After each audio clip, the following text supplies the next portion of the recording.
Halo teman-teman, kembali lagi bersama saya Chris Sitopo di sini. Kali ini kita akan berbagi sedikit ya. Dan sesuai dengan tema atau judul dari video ini, teman-teman akan diberikan informasi mengenai bahwa iOS 13 saat ini lebih mudah diretas daripada iOS 12 atau iOS yang sebelumnya. Ya, mau tahu bagaimana iOS 13 itu dihack oleh hackers ya pastinya. Oke, kita ikutin video ini. Tapi sebelumnya teman-teman jangan lupa untuk subscribe dulu. Teman-teman yang belum subscribe video ini silahkan subscribe. Bagi teman-teman yang sudah nonton video ini, tolong tonton video ini dari awal sampai dengan akhir. Jangan lupa untuk kasih tanda like atau dislike kalau kalian tidak suka dengan video ini. Atau bagi teman-teman yang mempunyai opini yang lain, pendapat yang lain, silahkan berikan opini atau pendapat kalian di kolom komentar. Oke, kita langsung saja. Sebelum kita lanjut, jangan lupa untuk klik subscribe, nyalakan tombol notifikasi, dan kasih like kalau kalian suka video ini.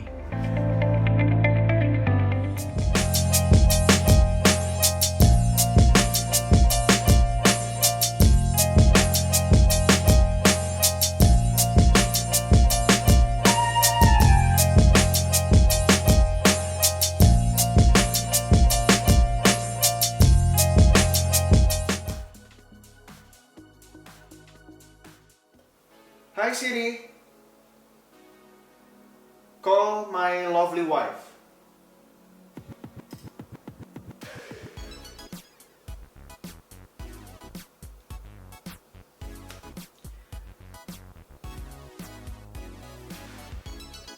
Hi Siri, call lovely wife.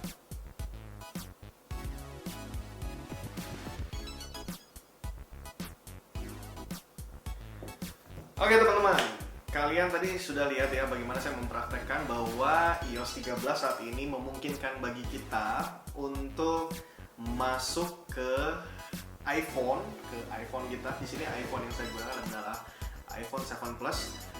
Tadi saya mempraktekkan bahwa ketika saya memanggil Siri gitu ya di dalam iPhone saya, Siri langsung merespon kata-kata yang dia terima dari saya. Dan yang paling berbahaya di sini adalah ketika handphone dikunci, kita tetap bisa memanggil Siri. Padahal handphone kita sedang terkunci, teman-teman ya. Artinya di sini pun saya menggunakan fingerprint ataupun juga menggunakan passcode ya pada handphone saya. Tapi Siri bisa aktif kalau dia mengenal suara saya dan saya memanggil Siri, dia langsung akan merespon. Nah, ternyata teman-teman, Siri bisa mengakses ke seluruh daftar nomor telepon yang ada di handphone kita. Dia juga bisa mengakses ke alamat email, alamat rumah, ke GPS, semua data-data tertentu ya selain foto, video dan segala macam.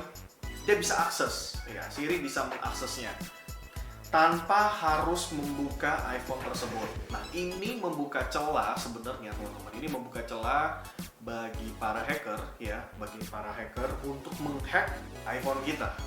Gitu ya. Ketika handphone kita dalam kondisi terkunci, tapi bisa diretas begitu saja oleh orang-orang yang tidak kita inginkan ya dengan cara tadi seperti itu tadi ya. Nah, ya, jadi sebenarnya iOS 13 di sini punya kerentanan ya, punya apa ya? Menurut saya itu punya satu kelemahan gitu ya, satu kelemahan yang mudah sekali diretas oleh hacker-hacker yang ada ya. Saya percaya sih dengan adanya iOS 13 ya, sekarang itu kalau nggak salah iOS sudah masuk updatean yang terbaru ya. Di sini adalah iOS 13 ya, iOS 13.4.1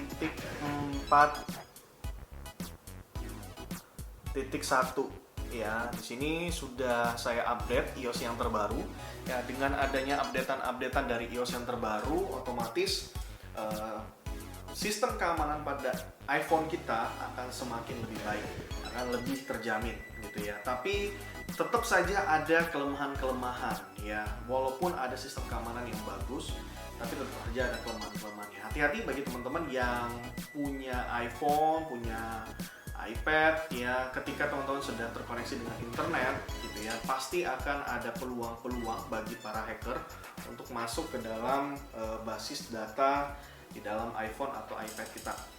Nah, saya akan memberikan tips-tipsnya bagi teman-teman ya, pengguna iPhone, pengguna Apple, bagaimana caranya kita untuk meminimalisir gitu ya. Walaupun sebenarnya sifatnya hanya meminimalisir ya teman-teman, tidak bisa 100% saya katakan dengan tips tersebut teman-teman akan aman dari hacker. Tapi saya yakin kalau teman-teman ikutin tips-tips tersebut, teman-teman bisa meminimalisir yang namanya hacker masuk ke dalam iPhone atau handphone teman-teman.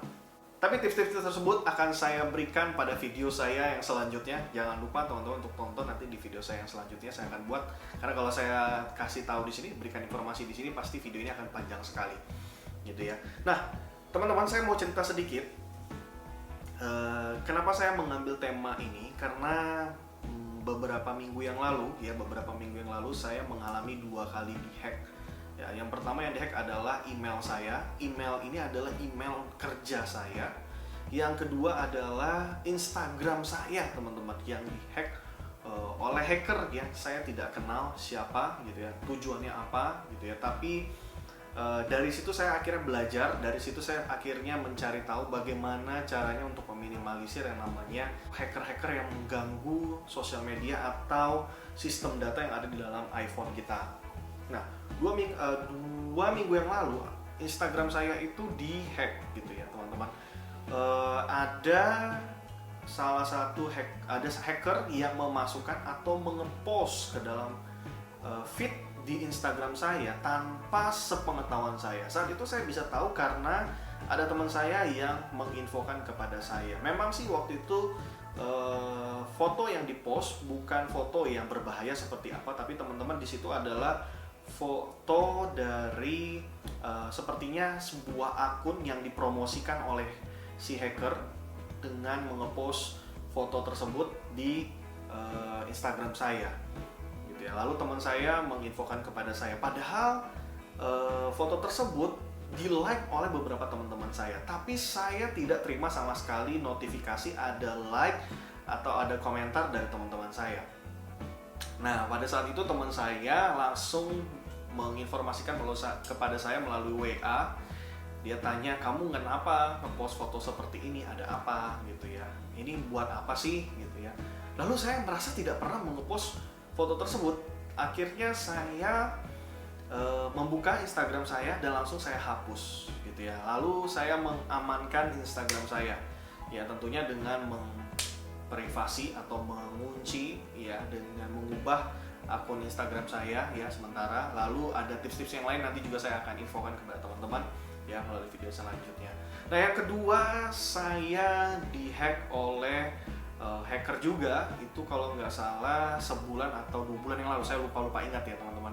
Itu adalah akun email saya. Email saya ini adalah email kerja teman-teman. Jadi email yang saya biasanya gunakan untuk kerja. Nah, di dalam email tersebut ada notifikasi yang masuk ya, tapi dia tidak masuk ke dalam kotak masuk ya, tidak masuk ke dalam inbox saya. Dia masuk ke spam ya. Pada saat itu saya sedang membersihkan email saya ya, yang pasti saya sedang lagi bersih-bersih di email saya. Dan saat itu saya masuk ke dalam spam, ada satu pesan atau ada satu message ya, ada satu email yang saya terima dari akun email saya sendiri. Ingat loh teman-teman, saya terima email dari akun email saya sendiri yang saya tidak pernah merasa bahwa saya mengirimkan pesan tersebut. Lalu masuk di dalam spam email saya. Ya, saat itu yang saya gunakan adalah akun Gmail ya. Nah, ketika itu saya cukup panik karena di dalam email tersebut seorang hacker ini mengancam dia akan mengirimkan video-video atau foto-foto yang tidak layak kepada seluruh kontak yang ada di dalam email saya. Ya, terus terang saat itu saya was-was, saya khawatir karena itu adalah email di mana email tempat saya bekerja. Ya, tentunya di situ ada kontak bos saya, kontak seluruh teman-teman kerja saya. Otomatis kalau yang dipost adalah hal yang tidak layak, ya itu terus terang akan membuat saya jadi tidak bagus ya nama baiknya. Nah, seperti itulah. Ya, akhirnya di dalam video itu pun, di dalam email tersebut pun dia tuliskan bahwa dia meminta tebusan. Ya, dia meminta tebusan dibayar, tapi di situ dia minta dibayar melalui Bitcoin.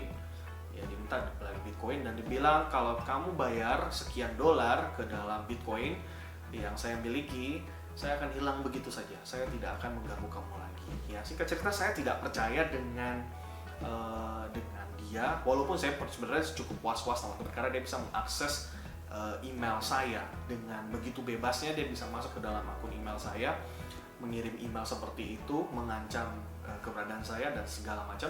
Otomatis itu membuat saya juga khawatir ya teman-teman ya. Nah, ada dua kejadian yang saya alami. Itu yang akhirnya mendorong saya, padahal semua email itu saya masukkan di dalam iPhone dan iPad saya.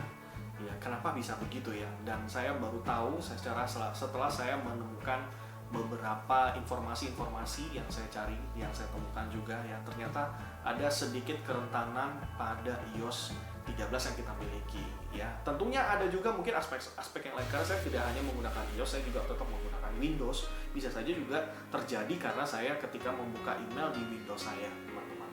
Tapi informasi hari ini yang saya ingin bagikan bahwa kita sebagai pengguna Apple, sebagai pengguna iOS tetap saja punya kerentanan untuk dihack ya teman-teman ya. Otomatis kita juga harus berhati-hati dengan ancaman-ancaman yang mencuri data pribadi kita, mencuri privasi kita. Tentunya juga berbahaya kalau dia bisa masuk ke dalam atau mengakses ke dalam